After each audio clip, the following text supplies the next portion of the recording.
Bayangkan sebuah skenario luar biasa ini. Kamu berbisik di lautan lepas pantai Jakarta, dan temanmu yang sedang menyelam di perairan Bali bisa mendengar suaramu dengan sangat jelas, seolah kalian sedang berdiri bersebelahan. Di dunia manusia, hal ini terdengar seperti fiksi ilmiah murni atau sihir belaka.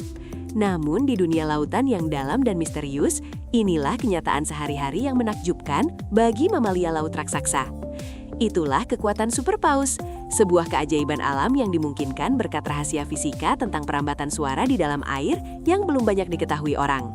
Paus biru dan paus sirip adalah makhluk nomaden yang mengarungi luasnya samudra bumi, seringkali terpisah ribuan kilometer dari kawanannya. Tanpa sinyal internet atau menara komunikasi buatan manusia, mereka menciptakan jaringan komunikasi nirkabel alami yang jauh lebih canggih. Mereka melepaskan nyanyian bernada rendah yang beresonansi menembus kegelapan jurang lautan. Bagaimana mungkin suara yang merupakan energi mekanik murni ini tidak menghilang atau melemah di telan luasnya samudra? Jawabannya terletak pada medium tempat mereka berenang, yaitu air laut itu sendiri yang memiliki karakteristik luar biasa sebagai penghantar suara yang sangat efisien. Mari kita masuk ke tingkat mikroskopis untuk mengungkap misteri ini. Udara yang kita hirup setiap hari memiliki molekul yang sangat renggang dan tersebar jauh satu sama lain. Ketika gelombang suara mencoba bergerak melalui udara, energi tersebut dengan cepat memudar karena molekul-molekul udara butuh waktu untuk saling menabrak dan meneruskan pesan. Sebaliknya, air laut sangatlah padat. Molekul-molekul air tersusun begitu rapat seperti prajurit yang berbaris bahu-membahu. Kerapatan inilah yang menjadi kunci utama mengapa suara bisa melesat 5 kali lebih cepat di dalam air dibandingkan di udara, menjaga keutuhan energi suara melintasi jarak yang sangat jauh. Untuk lebih memahaminya, mari kita bayangkan sebuah mainan pegas slinky.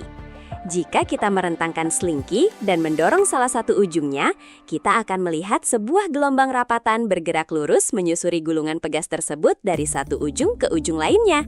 Itulah cara kerja perambatan suara yang kita sebut sebagai gelombang longitudinal. Dalam air, setiap molekul yang rapat bertindak seperti cincin-cincin pada slinky tersebut.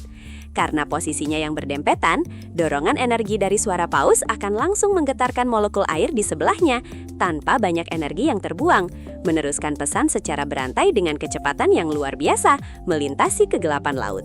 Selain kerapatan air, samudra memiliki jalan tol rahasia yang disebut saluran Deep Ocean atau saluran SOFAR, singkatan dari Sound, Fixing, and Ranging. Pada kedalaman sekitar 1000 meter, terdapat kombinasi unik antara suhu air yang semakin dingin dan tekanan hidrostatis yang semakin kuat. Kondisi persis ini menciptakan sebuah lapisan air yang memerangkap gelombang suara. Alih-alih menyebar ke segala arah atau memantul dan menghilang di permukaan lautan, suara nyanyian paus akan membelok kembali ke tengah saluran ini, terpantul secara internal bagaikan sinar laser di dalam kabel serat optik canggih, memungkinkannya menjelajah tanpa batas. Melalui jalan tol akustik inilah, pesan cinta, peringatan bahaya, atau panggilan berkumpul dari seekor paus di Samudra Pasifik dapat ditransmisikan dan didengar oleh paus lain di perairan Antartika yang terpisah ribuan mil jauhnya. Nyanyian ini adalah simfoni kehidupan yang menjaga populasi mereka tetap terhubung di tengah luasnya planet bumi. Ini membuktikan bahwa samudra bukanlah pemisah atau ruang kosong yang sepi, melainkan sebuah medium penghubung yang luar biasa.